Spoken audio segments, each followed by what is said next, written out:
Hello, class. If I can direct your direction to the projector here, we're going to be comparing The House on Mango Street and the film The Color Purple.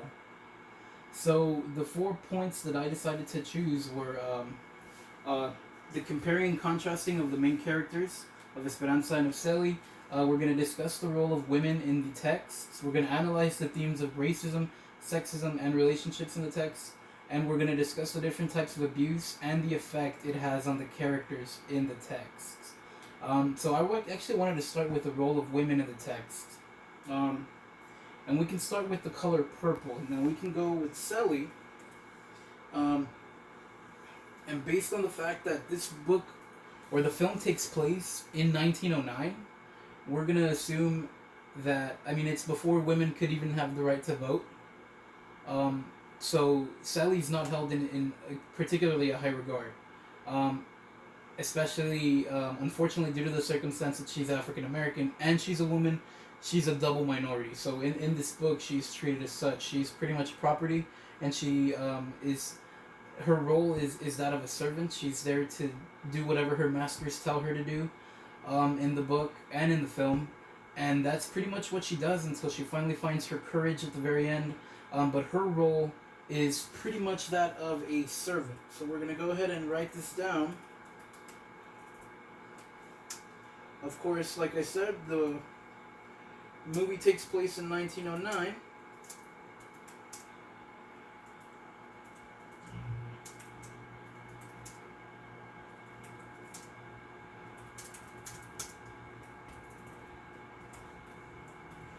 And that's, of course, before they got the right to vote. So we have to look at all these things before we actually, um, in order to help us better understand what her role was, because obviously, the historical context does matter in the film, because it's going to give you a little bit more information as to what exactly the roles are. And if we can move on now to the house on Mango Street, we have Esperanza. For example, in her role is that she's a woman, she's a daughter, but she also doesn't have exactly a glamorous role per se. While she does want to go to school and write and become successful, she is riddled with machismo and sexism from the men in her life and the people that she meets and the women and how they're treated. It's kind of disgusting, to be honest. So an example of this is Alicia. So she goes to school.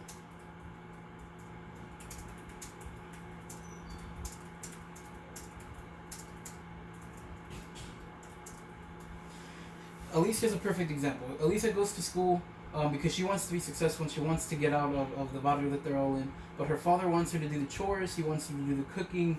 It's particularly not a very glamorous role. It's kind of sexist. It's stereotypical, especially in Hispanic communities and such. We also have the role of women in this book particularly as well. They're pretty much treated like objects. And we can go with Sally for an example there, because Sally is physically abused by her father, and so she goes and her escape is to do physical things with other boys to get a more affectionate type of attention because her father is not it. And so then what Sally eventually ends up doing is she marries a guy who doesn't let her leave, and she's pretty much trapped looking outside of the window at all the nice things she has, but she can't leave her home. She becomes an object of her husband, and she doesn't really have her happy ending because all she does is marries a guy that has a lot of money. Another one is. Give me 1 second. Rafaela. Rafaela is a beautiful woman. So let's go ahead and write that down.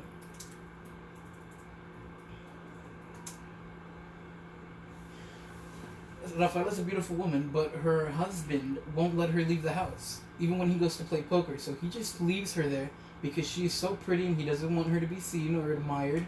And she's also just an object. And so these are the people that Esperanza has to not admire, but these are the people that she um, lives with, or lives around, and they're in her surroundings and they're in her neighborhood. So this is the kind of message that she's getting all across the board, and that's um, not exactly a positive message. So obviously this motivates her in her quest to try to get out of the barrio and the house on Mango Street, and it's not what she envisions for herself. And she says that many times. She wants to get out of the oppressive nature of the neighborhood that she lives with, and even um, her great grandmother. That's another one. That's a good example right there.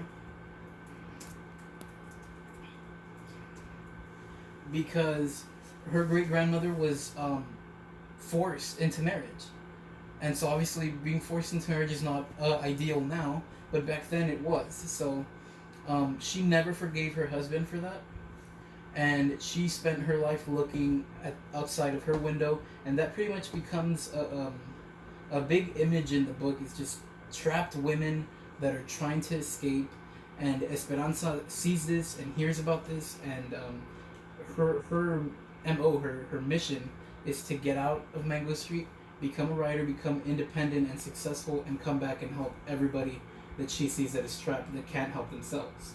So let's go ahead and move on to another topic at hand here. We can analyze themes of racism, um, as sexism, and the relationships in the texts. Um, so we can start with racism. Very obvious one is Sally. Obviously, 1909.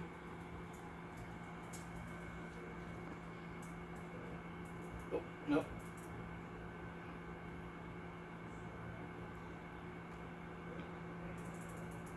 1909 is obviously still a very turbulent time between African Americans and Anglos, and the racism is alive and well.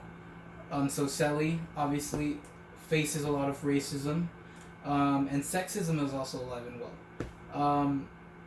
Esperanza, on the other hand, finds racism in a different way. I mean, racism, when Sally experienced it, was more of a how do I say it? It was norm, if you want to call it that.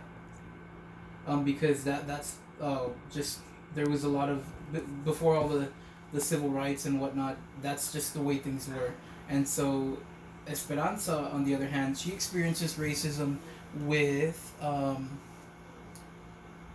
one of her friends, or what she thought was a friend, um, with Kathy.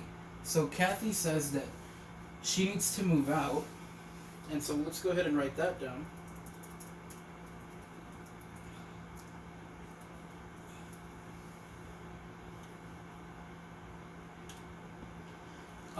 That's her first encounter with racism. Kathy tells her that her neighborhood is not what it used to be. That they're ruining it because the people of Esperanza's color and her families, they're all moving into the neighborhood, and that's why Kathy wants to get out of Mango Street. Obviously, Esperanza realizes this, and it's racist, obviously, because Kathy's Anglo, and she understands what Kathy's trying to say, even if she doesn't explicitly come out and say, "Oh, it's because you're Hispanic" or something like that. Again, sexism. We talked about the role of women. It's